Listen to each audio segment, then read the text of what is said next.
आप सभी का वेलकम है मेरे चैनल डीप लिटरेचर पर। और दोस्तों, आज हम उस अजीम हस्ती की बायोग्राफी को डिस्कस करने जा रहे हैं जिसके लिए जो नेचर है वो एक परीचर है, वो एक गार्डियन है, वो एक टीचर है, वो एक हीलर है। जिनके लिए नेचर एक सोर्स है इंस्पिरेशन का, जिनके लिए नेचर गॉड लाइक फिगर है। तो दोस्तों, आज हम उनकी बायोग्राफी को डिस्कस करने जा रहे हैं जिनका नाम है विलियम वर्ड्सवर्थ। और इनको डिस्कस किए बगैर हमारा जो पीपीएससी का सिलेबस है वो कंप्लीट नहीं हो सकता। तो दोस्तों, आज हम इनकी बायोग्राफी को, इनके इम्पोर्टेंट वर्ड्स को जानेंगे जो कि इन्होंने लिखे हैं। तो चलिए दोस्तों, टाइम को वेस्ट किए बगैर इनकी बायोग्राफी को स्टार्ट करते हैं। तो विलियम वर्ड्सवर्थ बॉर्न अप्रैल 1770, ये 7 अप्रैल को 1770 के अंदर Cockermouth, now named Wordsworth House, तो आजकल इसको विलियम वर्ड्सवर्थ हाउस के नाम से जाना जाता है, कैम्बरलैंड इंग्लैंड के अंदर ये पैदा हुए थे। और इनकी जो डेथ है वो अप्रैल 23 1850 को हुई थी रेडल माउंट के अंदर। तो दोस्तों, ये इनकी बर्थ प्लेस है और डेथ प्लेस है, जहाँ पर इनकी पैदाइश हुई और जहाँ पर इनकी मौत हुई। तो आगे जो पॉइंट है बहुत ही ज़्यादा इम्पोर्टेंट है, जानने वाला है। फादर ऑफ रोमांटिसिज्म, तो दोस्तों कुछ जो क्रिटिक्स हैं वो इनको फादर ऑफ रोमांटिसिज्म कहते हैं इन पोइट्री के अंदर जो रोमांटिसिज्म को लेके आए हैं वो विलियम वर्ड्सवर्थ ही हैं। दोस्तों, इससे पहले भी बहुत सारे राइटर गुजरे हैं, जैसे कि विलियम ब्लैंक, रॉबर्ट कोले, इसके अलावा विलियम ब्राउन, ये सारे जो हैं ये पोइट गुजरे हैं। बट सबसे ज़्यादा जो इम्पोर्टेंट वर्क हैं जिनकी वजह से ये रोमांटिसिज्म स्टार्ट होती है पोइट्री के अंदर, तो वो हैं विलियम वर्ड्सवर्थ। दोस्तों, William Wordsworth creates a God like image of nature.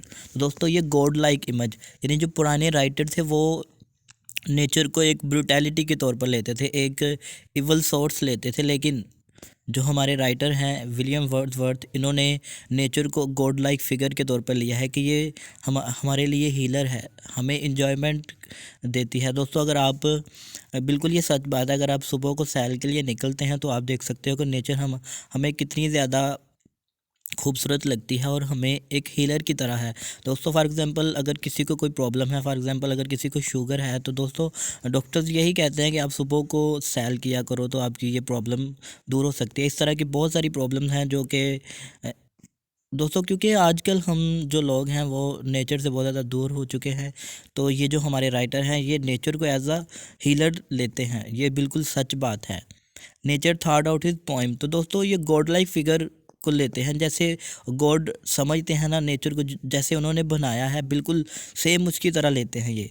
Claim in all nature as a resting hill, तो ये उनकी पोइम्स हैं। डैफोडिल्स, ये तो बहुत ही ज़्यादा इंपॉर्टेंट है। And the world is too much with us, ये जो इनकी पोइम है बहुत ही ज़्यादा नेचर को डिपिक्ट करती हैं।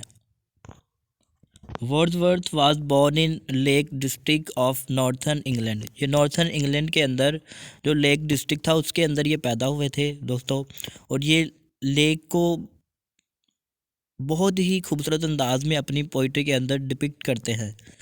तो he lost his mother when he was 7 and his father when he was 13, तो दोस्तों ये बचपन ही में ऑर्फन हो चुके थे, यतीम हो चुके थे, क्योंकि जो इनकी वालदा हैं वो 7 साल की उम्र में और इनके जो वालिद थे वो 13 की उम्र में इस दुनिया से रहलत कर चुके थे।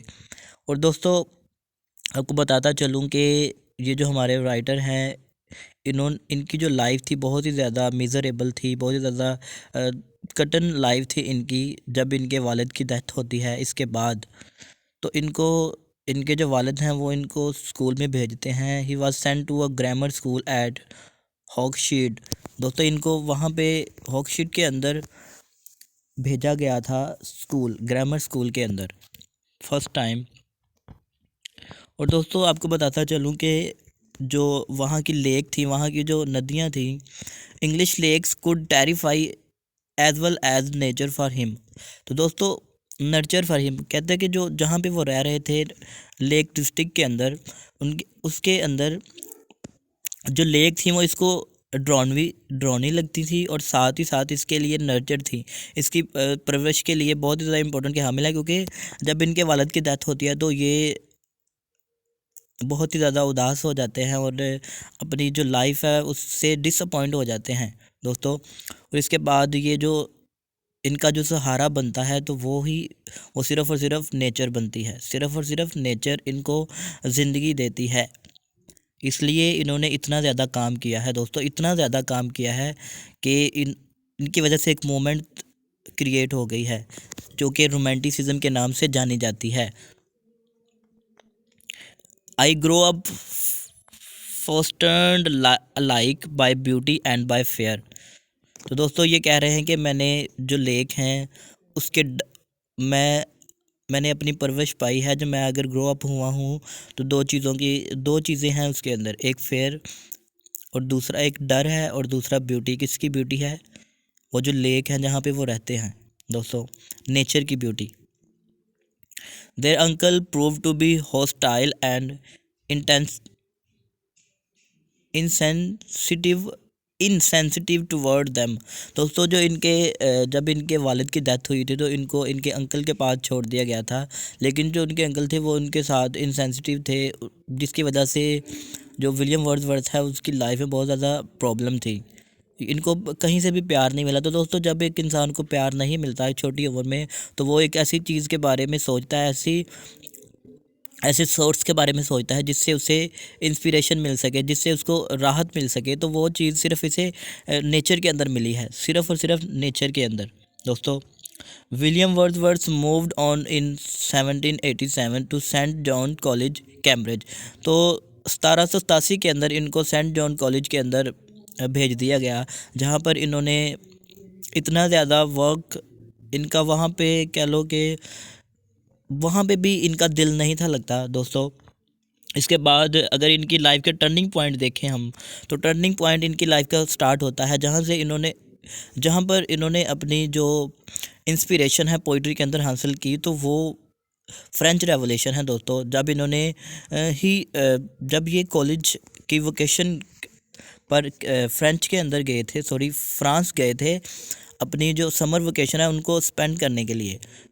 His college years was to devote his summer vacation in 1792 a long walking tour through revolutionary France। तो दोस्तों ये है इनकी ज़िंदगी का टर्निंग पॉइंट, जब ये फ्रांस के अंदर गए थे जहाँ पे फ्रेंच रेवोल्यूशन चल रहा था। दोस्तों अगर हम फ्रेंच रेवोल्यूशन की बात करें तो इनकी लाइफ के अंदर बहुत ही ज़्यादा इम्पोर्टेंट जो है वो इनकी पोइट्री के अंदर इम्पोर्टेंट है फ्रेंच रेवोल्यूशन की दोस्तों, क्योंकि फ्रेंच रेवोल्यूशन ने इन्हें इंस्पायर किया था, ज़्यादा इंस्पायर किया था पोइट्री की तरफ। He began attending Saint John College Cambridge. He received his BA degree in 1791। तो 1791 के अंदर इनको BA की डिग्री मिली थी कैम्ब्रिज यूनिवर्सिटी से दोस्तों। ही रिटर्न इन 1791 टू फ्रांस। ये दोबारा फ्रांस आ गए थे दोस्तों, दोबारा, क्योंकि इनको वहाँ पे थोड़ा सा सुकून मिला था और वहाँ पे फ्रेंच रेवोल्यूशन भी चल रहा है। तो दोस्तों इन्होंने क्या किया था कि फ्रेंच रेवोल्यूशन जो थे उसको सपोर्ट किया था दोस्तों। Where he formed a passionate attachment to the French women. और वहाँ पे इनको प्यार हो गया था दोस्तों, वहाँ पे इनको ये he falls in love with the girl, her name is Annette Vallon से इनको प्यार हो गया था और इनकी और इन दोनों की एक बेटी भी थी दोस्तों जिसका नाम था कैरोलिन इनकी बेटी थी, जो इन दोनों के फिज़िकल रिलेशन की वजह से पैदा हुई थी। और इनको वापस इंग्लैंड आना पड़ा कुछ प्रॉब्लम्स की वजह से दोस्तों, फाइनेंशियल प्रॉब्लम और जो वार चल रही थी उसकी वजह से इनको दोबारा इंग्लैंड के अंदर वापस आना पड़ा। तो जब ये दोबारा वहाँ पे गए थे तकरीबन 9 साल के बाद, तब इनकी बेटी 9 साल की हो चुकी थी जब ये दोबारा फ्रांस का चक्कर लगाते हैं। वाइल लिविंग विद डोरेथी दोस्तों इनकी बहन थी, जो कि इनके लिए एक कह लो कि एक बहुत ही बड़ा सहारा थी, जिसके बगैर ये ज़िंदगी गुजार नहीं सकते थे। एल्फोर्डन हाउस, यहाँ पर ये दोनों रहते थे, वर्ड्सवर्थ और इनकी बहन। Wordsworth become friends with a fellow poet. तो दोस्तों फेलो पोइट जो थे इनके, वो सैमुअल टेलर कोलरिज थे, जिनको आप जानते हैं और बहुत ही ज़्यादा इम्पोर्टेंट पोइट हैं। इनको भी हम डिस्कस करेंगे। इनके बगैर भी रोमांटिक जो मोमेंट वो कंप्लीट नहीं हो सकती। और दोस्तों अगर हम देखें कि इनको 1795 के अंदर ही received a legacy of $9,000 from Raisley Calvert and became able to pursue career as a poet. तो दोस्तों इनको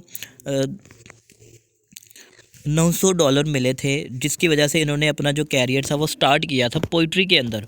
वरना जो इनकी कंडीशन थी, इनकी फाइनेंशियल कंडीशन थी, बहुत ही ज़्यादा मिज़रेबल थी। तो दोस्तों इनको अगर स्टैंड मिला था तो वो यही था दोस्तों। एक स्टैंड जो मिलता है एक इंसान को, अगर वो मिल जाए दोस्तों, अगर इनकी राइटिंग के अंदर, इनके फाइनेंशियल तौर पर, तो एक इंसान जो वो स्टेबल हो सकता है। तो इनकी स्टेबिलिटी इसी वजह से थी। मैरी हेस्ट मैरी हेस्टेंसन दोस्तों इनकी वाइफ हैं, जिससे इनकी शादी हुई थी 1702 के अंदर, और ये इनकी डेथ तक इनकी वाइफ रही थी। She bore 6 children. तो दोस्तों इनके 6 बच्चे हुए थे इन दोनों के। He had been given a job in the civil service in 1830, और 1830 के अंदर इनको सिविल सर्विस जॉब मिली थी दोस्तों।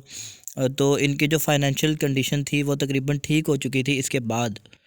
Wordsworth was poet laureate from 1843 until his death from palsy on 23 April 1850। तो दोस्तों इनकी जो डेथ है वो पैलेस्ट्री की वजह से हुई थी। दोस्तों आपको पता होना चाहिए, क्योंकि ये क्वेश्चन पूछा जा सकता है कि विलियम वर्ड्सवर्थ की जो डेथ है वो किसकी वजह से हुई थी। जो पैलेस्ट्री है वो दोस्तों एक, ये चेस्ट के अंदर पेन है बहुत ही ज़्यादा। ये इसकी जो अलामात हैं वो चेस्ट के अंदर बहुत ही ज़्यादा शदीद पेन होती है, जिसकी वजह से जो विलियम वर्ड्सवर्थ है, हमारे विलियम वर्ड्सवर्थ, उनकी जो डेथ हो जाती है इस पेन की वजह से। और दोस्तों आपको बताता चलूँ कि विलियम वर्ड्सवर्थ की जो सिस्टर हैं वो भी 1850 के अंदर उनकी डेथ होती है। और इनके जो भाई थे वो भी दोस्तों इनकी मौत के रीज़न थे, क्योंकि इनकी लाइफ में 2-3 ही लोग ज़्यादा इम्पोर्टेंट थे। तो उनकी डेथ होने के बाद इनकी जो टॉलरेंस थी वो ख़त्म हो चुकी थी, जिसकी वजह से ये अपनी ज़िंदगी से हाथ धो बैठे।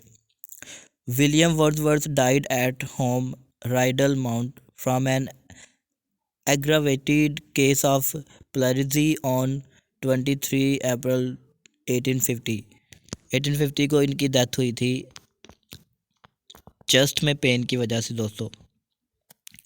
ही was buried at Saint Oswald church Grasmere, यहाँ पे इनको बरीड किया गया था दोस्तों। आपको पता होना चाहिए कि ये पोइट लॉरिएट भी रह चुके हैं 7 ईयर के लिए।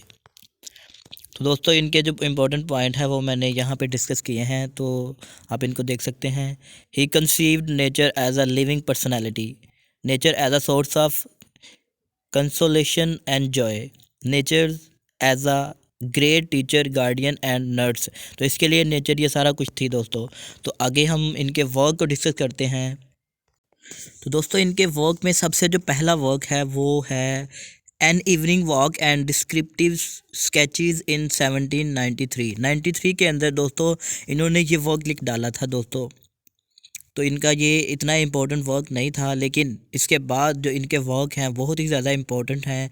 और इनकी लाइफ की जो तब्दीली है, जो इनके लाइफ का टर्निंग पॉइंट है, वो है lyrical ballad with a few other poems.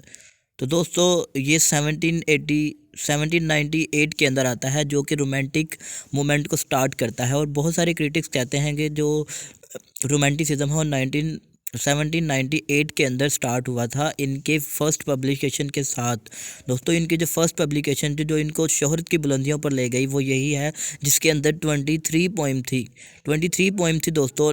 तो इसके अंदर जो 19 पोइम है प्लस 4 पोइम, जो 19 पोइम है आपको पता होना चाहिए कि जो 19 पोइम है वो विलियम वर्ड्सवर्थ ने लिखी हैं, इसकी कंट्रीब्यूशन है, और जो 4 पोइम है वो एस.टी. कोलरिज ने लिखी हैं। दोस्तों आपको पता होना चाहिए क्योंकि ये क्वेश्चन पूछा जा सकता है।